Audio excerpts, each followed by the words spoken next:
Olá, amigos, mais uma vez aqui juntos para as palestras de quarta-feira da sessão de desobsessão da Casa de Fabiano.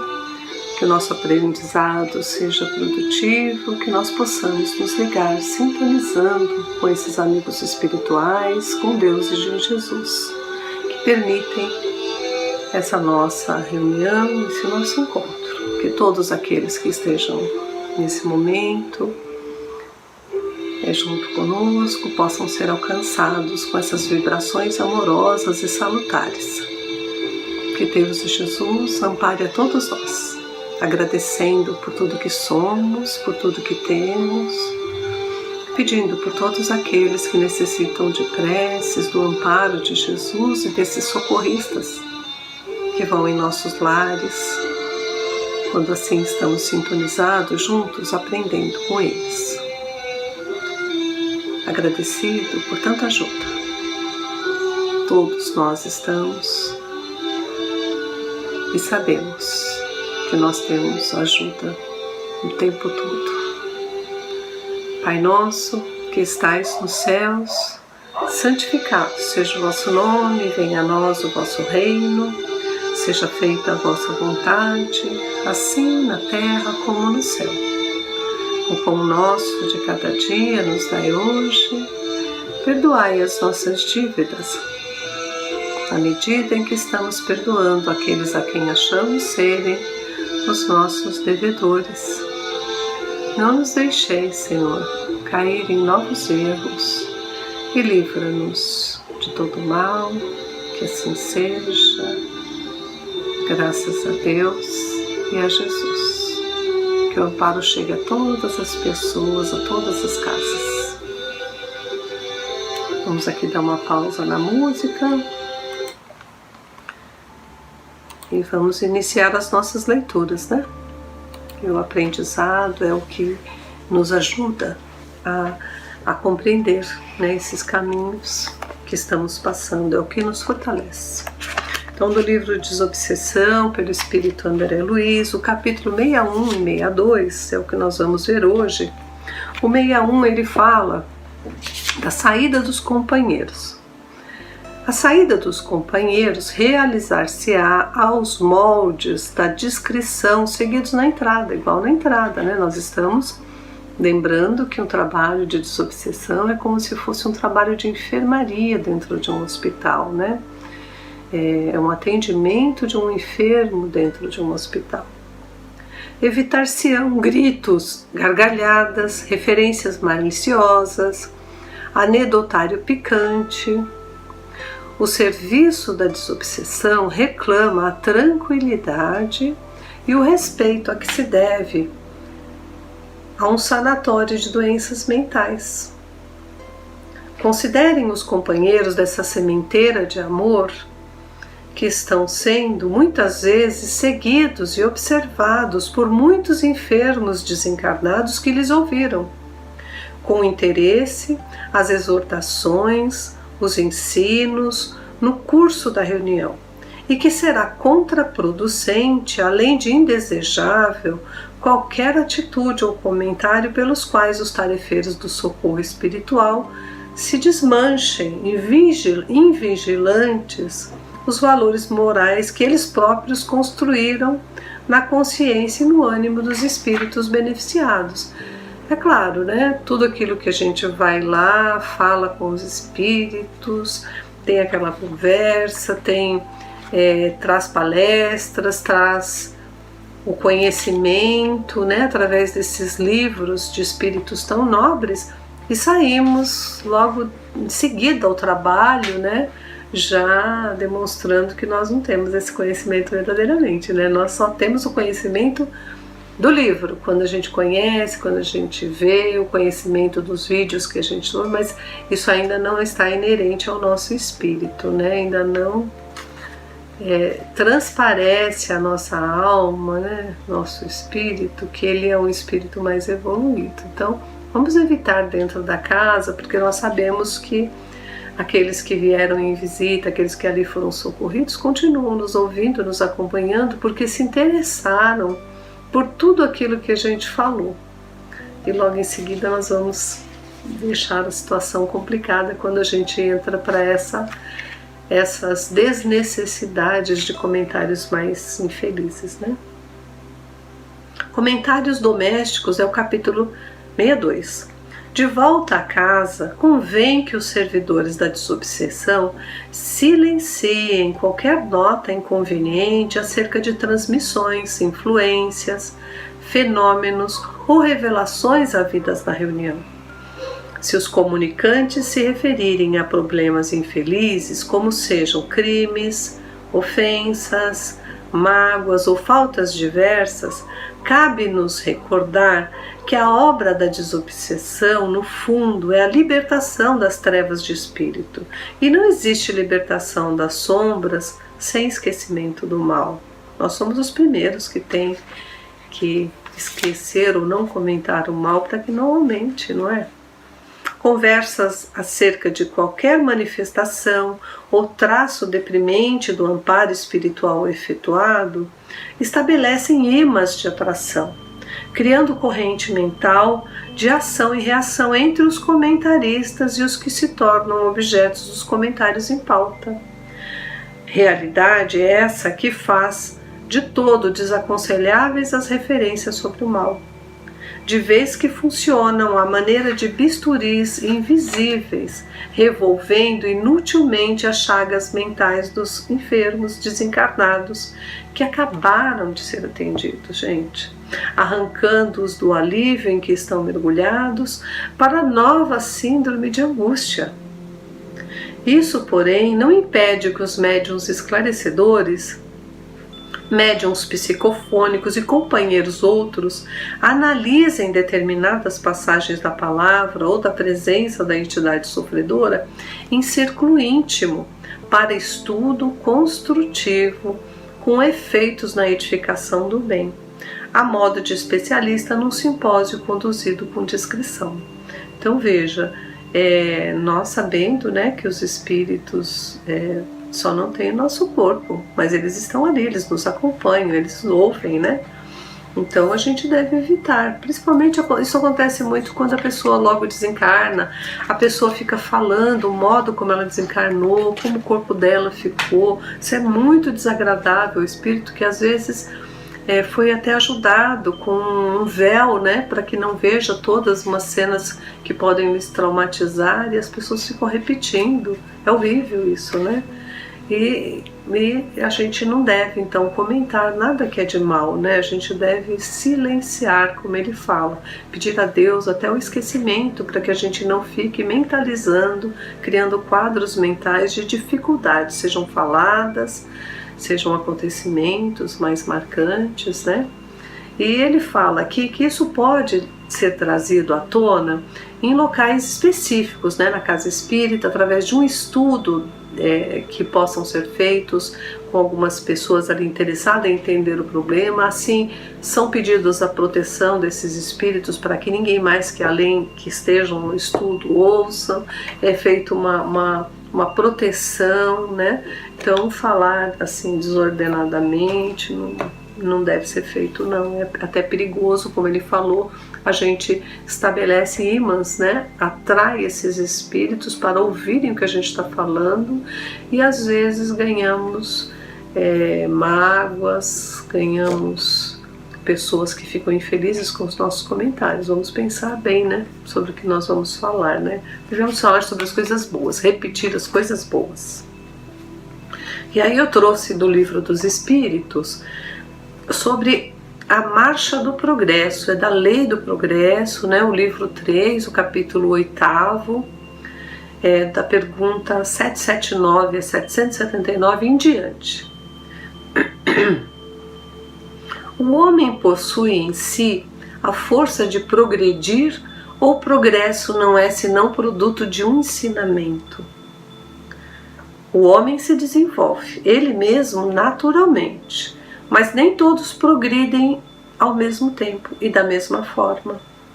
É então que os mais avançados ajudam o progresso dos outros pelo contato social. Então nosso aprendizado se dá também pelo contato social, né? Todo aprendizado, todo conhecimento ele vai virar uma vivência futura, né? E é pelo contato social. Também é um outro jeito da gente evoluir.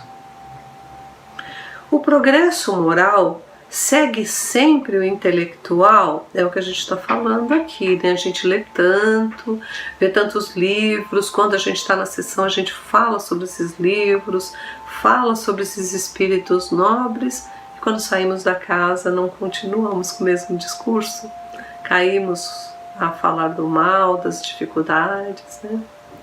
Então, será que o progresso moral segue o intelectual, né? Aí eles respondem nessa pergunta 780, né? É a sua consequência. Então, o progresso intelectual deveria dar uma consequência moral, né? Porque já que a gente conhece, não devemos fazer, né? É a sua consequência, todavia, não o segue sempre imediatamente. Está na questão 192 até a 365 também. Como o progresso intelectual pode conduzir ao moral? Fazendo compreender o bem e o mal. O homem, então, pode escolher. O desenvolvimento do livre-arbítrio segue o desenvolvimento da inteligência e aumenta a responsabilidade dos atos. Claro, uma vez a gente conhecendo o que é o bem e o mal, como a gente está vendo em todos esses estudos, né? Nós vamos fazer a escolha. O que nós queremos para a nossa vida, né? Continuarmos na faixa do mal ou seguirmos na luz do bem, né? Isso é uma escolha nossa. E aí o Espírito demonstra se ele está mesmo adquirindo conhecimento, né? Depois do intelectual, o moral. Porque ele tomou a atitude de seguir, de fazer as boas escolhas, né? Como ocorre, então, que os povos mais esclarecidos sejam frequentemente os pais pervertidos? O progresso completo é objetivo, mas os povos, como os indivíduos, não alcançam senão passo a passo, até que o senso moral se tenha neles desenvolvido. Desculpa, gente. Eles podem mesmo se servir de sua inteligência para fazer o mal. O moral e a inteligência são duas forças que não se equilibram senão com o tempo. Então a gente deve sim começar a adquirir os conhecimentos, né? O saber das coisas, né? Conhecer tudo, mas depende também de colocar aí o sentimento, né? De colocar o lado moral. Não adianta a gente ser muito inteligente e não ter o lado moral. Mentes brilhantes fazem também o mal, não é? Então a gente não quer ser só uma mente brilhante, a gente quer ser um cristão. Estamos aqui para seguir o Cristo. Então aí é onde está a nossa dificuldade, né? Aí é onde está a nossa necessidade para evoluirmos. E o Evangelho segundo o Espiritismo, ainda do capítulo 1, Não vi destruir a lei, ele traz para a gente a aliança da ciência com a religião, que a gente vai poder entender um pouquinho mais isso. A ciência e a religião são as duas alavancas da inteligência humana. Uma revela as leis do mundo material e a outra as leis do mundo moral. Mas aquelas e estas leis, tendo o mesmo princípio que é Deus, não podem se contradizer. É aquilo que a gente falou, né? A gente fica lá falando um monte de coisa bonita dentro do centro espírita, dentro de qualquer religião que a gente esteja, e lá fora a gente não faz, né, o que a gente prega.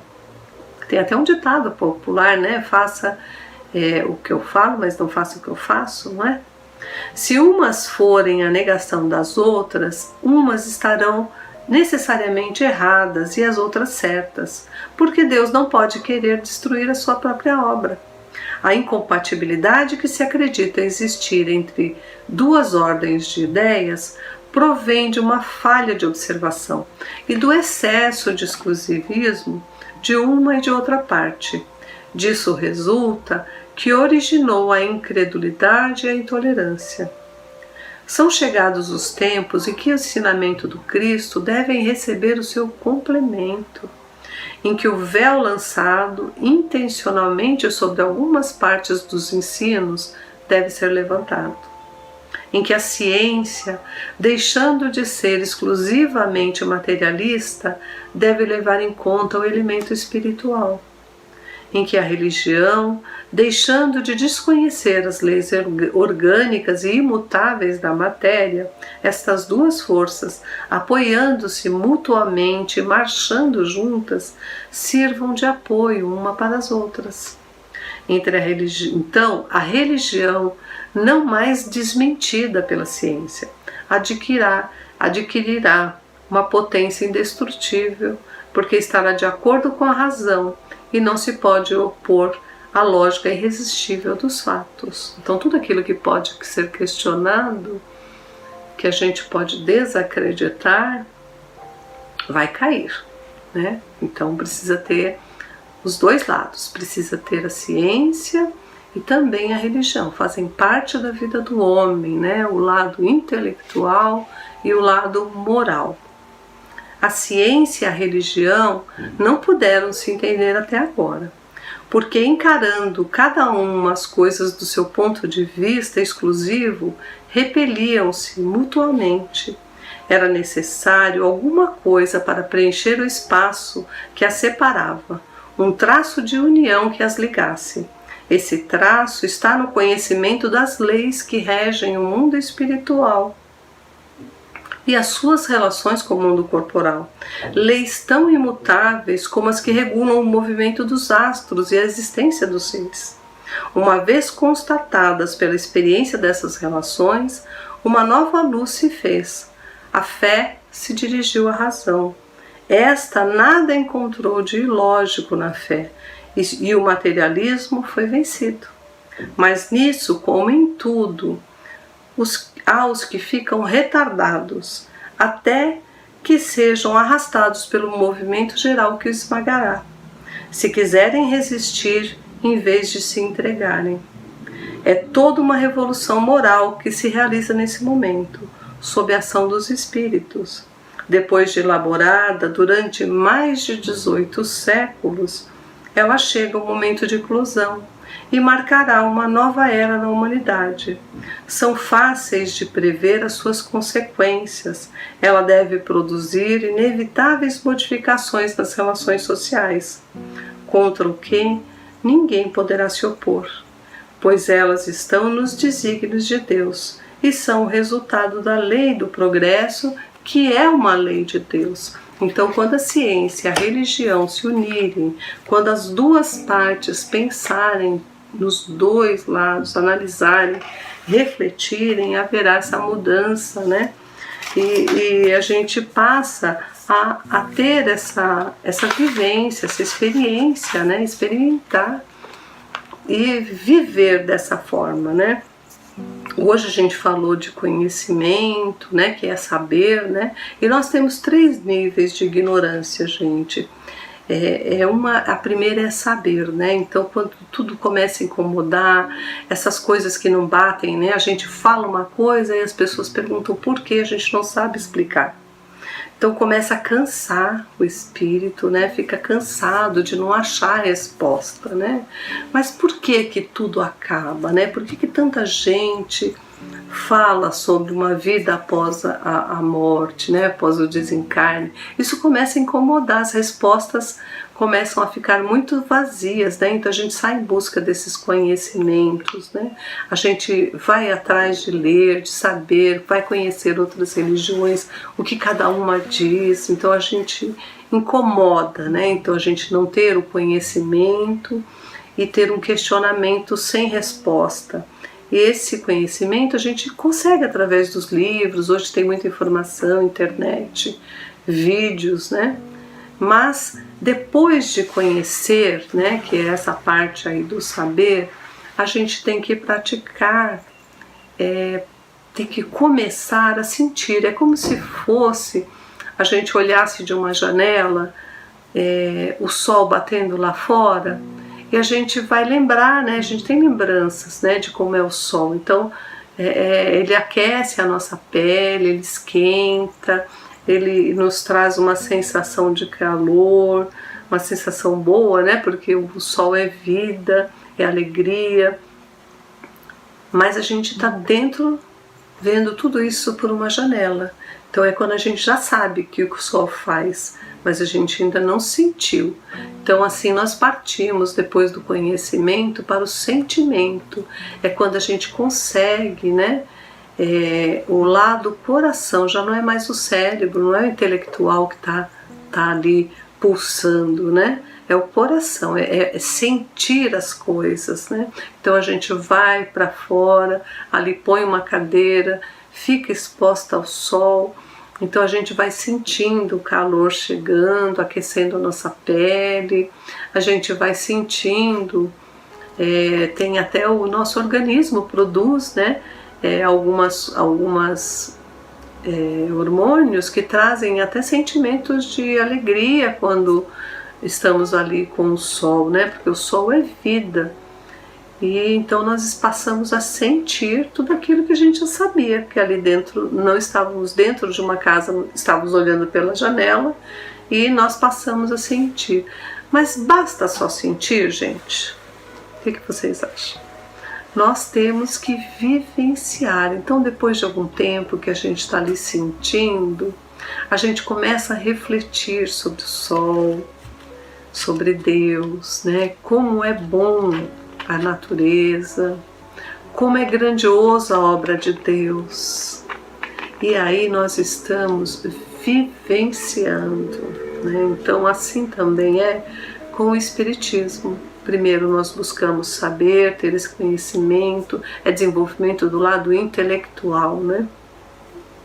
Depois nós vamos participando, vamos sentindo ali o alívio quando nós estamos com essas palestras, o alívio quando a gente vai numa casa espírita, com passe. Então nós